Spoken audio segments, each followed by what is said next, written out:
November மாதம் தொடங்கியது முதலே தமிழ்நாடு முழுவதும் வெயில் சுட்டெரித்து வருகிறது. அதிகபட்சமாக மதுரையில் 100 டிகிரி ஃபாரன்ஹீட் அளவுக்கு வெயில் பதிவாகியுள்ளது.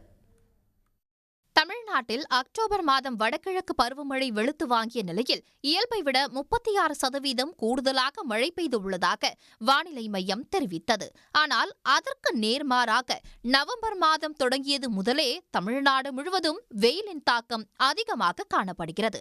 குறிப்பாக நவம்பர் மாதத்தில் எப்போதும் இல்லாத அளவுக்கு வெயில் அதிகரித்துள்ளதாக தரவுகள் வெளியாகியுள்ளன.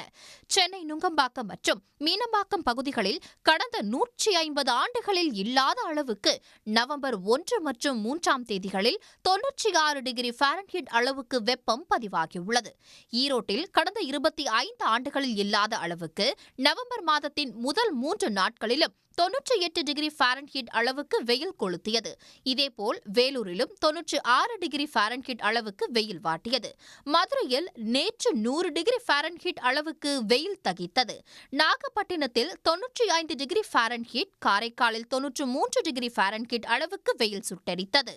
சென்னை மற்றும் புறநகர் பகுதிகள், கடலூர், ராணிப்பேட்டை, வேலூர், திருவள்ளூர், மயிலாடுதுறை, விழுப்புரம் மாவட்டங்களில் இடியுடன் கூடிய கனமழை பெய்ய வாய்ப்பு உள்ளதால் வெயில் சற்றே தணியும் என எதிர்பார்க்கப்படுகிறது. மற்ற மாவட்டங்களில் வெயில் நீடிக்க வாய்ப்பு உள்ளதாக தனியார் வானிலை ஆர்வலர் பிரதீப் ஜான் தெரிவித்துள்ளார். உடனுக்குடன் செய்திகளை தெரிந்து கொள்ள சன் நியூஸ் பெல் ஐகானை கிளிக் பண்ணுங்க.